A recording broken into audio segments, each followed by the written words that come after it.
Being able to score 1,000 points in high school basketball is one thing, but being able to do that in college as well is simply amazing. I'm standing on the court where Elizabeth Radley learned to play basketball herself, and she told us about her journey where she scored 1,000 points in both high school and college basketball.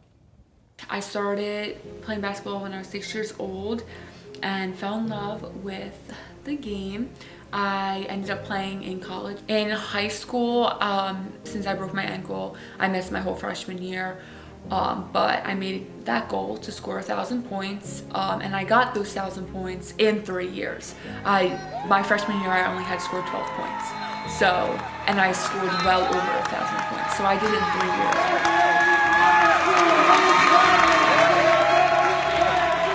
I was recruited at every level, so Division I, II, and III, and it ended up being between Niagara University, which is in upstate New York, and Holy Family University, which is in Northeast Philadelphia, and I ultimately picked Holy Family University. In college, my journey wasn't as easy as in high school. My family always knew I had it in me, and I knew I had it in me. I had all the confidence in the world that I could get it done.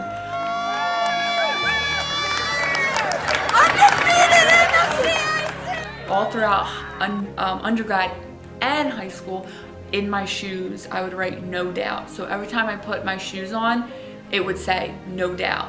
And that was just a friendly reminder to me. I knew, no doubt, in anyone's mind that was watching me play, that I should have been out on that floor. They leave Radley open again for three, and good Lord.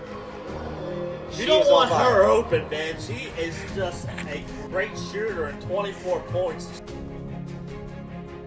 Elizabeth's bond with her coach is one that she will always remember. It has been an absolute pleasure this past season coaching Elizabeth Radley, who was our senior captain and leader of an amazing team that we had this past season. She did so much for our team, more than X's and O's and more than anybody could ever ask for, but she was one of the best players on our team and somebody we could always count on both on and off the floor. I felt like I had something to prove to those around me, and that was another motivator. This past year, 2020, I scored my 1,000th point in January, and my team went to the championship game. I think the biggest lesson that I learned through sports, but particularly college basketball, would probably be perseverance and just not giving up on yourself. Every setback was a lesson in its own way. Elizabeth Radley is a name that will go down in history at both Bishop Eustace Prep and Holy Family University. What an amazing accomplishment. I'm Julia Radley. Thanks for tuning in. See you next week.